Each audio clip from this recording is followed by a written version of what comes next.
শ্মশানের শেষ প্রহরী, এক নিষিদ্ধ তন্ত্রলিপি থেকে উদ্ধার করা কাহিনী।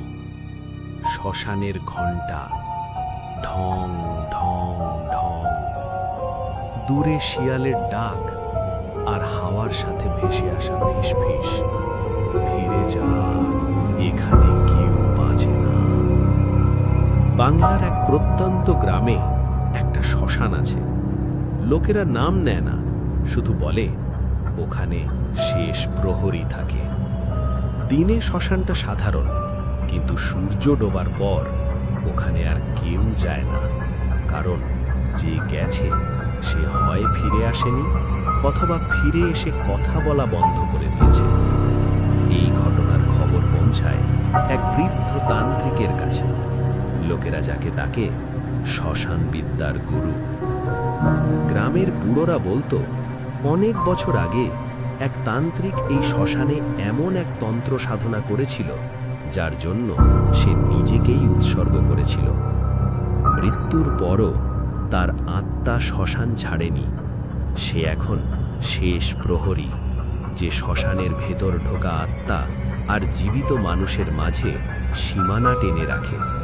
কিন্তু কয়েক মাস ধরে সেই সীমানা নাকি ভেঙে যাচ্ছে। অমাবস্যা, আকাশে চাঁদ নেই। শ্মশানে ঢুকলেন সেই বৃদ্ধতান্ত্রিক, হাতে তন্ত্রগ্রন্থ, কপালে রক্তচন্দন, গলায় নরখুলি মালা। হঠাৎ চিতা নিভে গেল।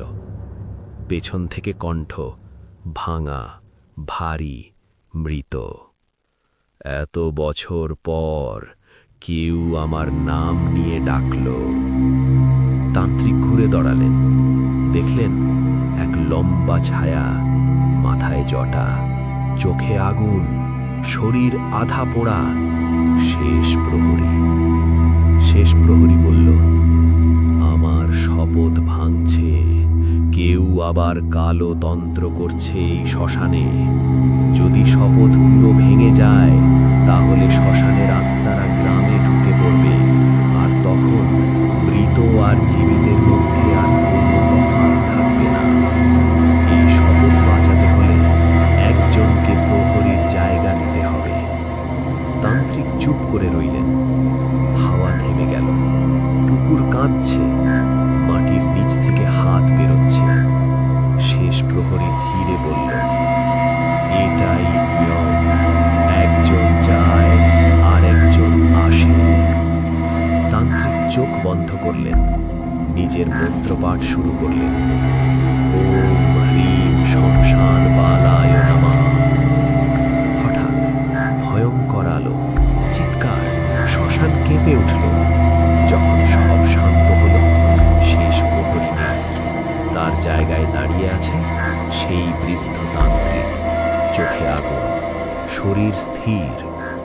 আজও লোকেরা বলে, অমাবস্যার রাতে শ্মশানের গেটে এক বৃদ্ধ ছায়া দাঁড়িয়ে থাকে। সে কাউকে ঢুকতে দেয় না, আর কাউকে বেরোতেও না। আর যদি কেউ জিজ্ঞেস করে, তুমি কে, ছায়াটা শুধু বলে, আমি শ্মশানের শেষ প্রহরী। ঢং ঢং ঢং।